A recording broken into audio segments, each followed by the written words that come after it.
feet in the air. We're on the edge of a building, on the edge of the Roosevelt in New York City. We didn't know how much that I could handle.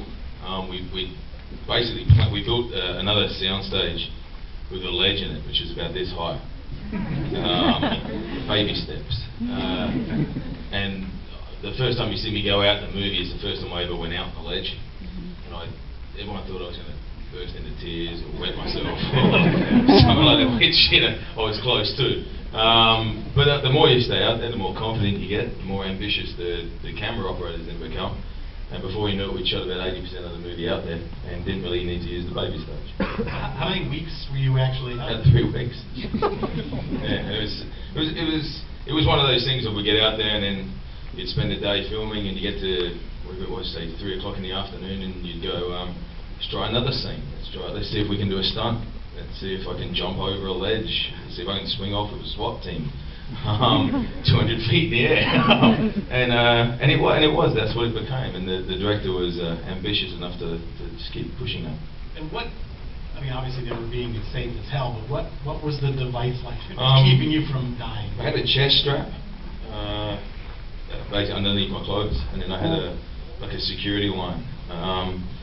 And with any security line, use them on a lot of movies, and basically they're just there for a safety precaution, and they snap like a seatbelt.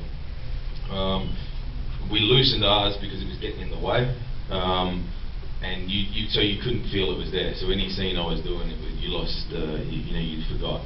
I slipped off a couple of times, just filming as you do, because it was middle of, it was getting to December, it was getting icy up there. And there's a lot of pigeon poop as well. And you slip and fall, your short life flashes before your eyes, and the seatbelt snaps shut and you hang like a tea bag. Then you remember it's there. But then you're glad it's there. Yeah. So how many times did that happen? Like, did you? Oh. I can't remember. And what was it like? I mean, you're already, I can imagine you're already sort of adrenaline filled just being up there all the time. With that added, those moments where you slip. Well, you're adrenalized when you're just standing there. It's a weird situation. The director's just in my earpiece. The earpiece we use in the movie, that's the director basically. It's not Jamie Bell. It's the director telling me to get closer to the edge, or more on the corner, or something like that.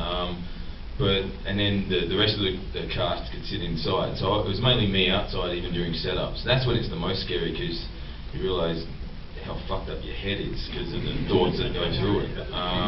But then when you're doing the scene, you're with the other actor, and then when you slip off, it's accidental always. So. You told me earlier that when that moment when Anthony Mackie comes out or starts to come out, he wasn't tied. Well, he didn't know I was going to slip, and I slipped on purpose because I thought it's a good moment to try and put that into the movie, because the characters, the plan's completely going south. And Anthony literally dived out the window to try and catch me, and I was like, I can't, you haven't got a leash on. Mackie's instinct took over, and I think that's what you find up there. You never forget that you're up there, you're never complacent, because you're 220 feet in the air, that's looking over New York. And you said they didn't really have to worry too much about, when you're up in the air, you don't have to worry too much about crowd control on the ground, but the director has a background, this is his first feature, I think, and he has a background though in documentaries, and you said he had, like a lot of those people down there were just people who stumbled upon the film set. Yeah, I think it was about 50-50, 50% are extras, like the bearded guy at the end, I think he's a legend. That's obviously part of what we just come up with. None of that was scripted, and Asghar kind of pushed it, and then the 50% were just extras walking past. In New York, a bit like Chicago, probably don't like their world being turned upside down by some stupid fucking film set.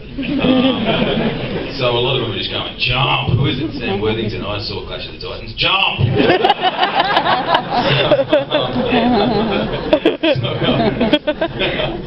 And he just said, because his background is documentaries, he just put the camera on it and built it into ingratiated it into the movie. Let's jump back a little.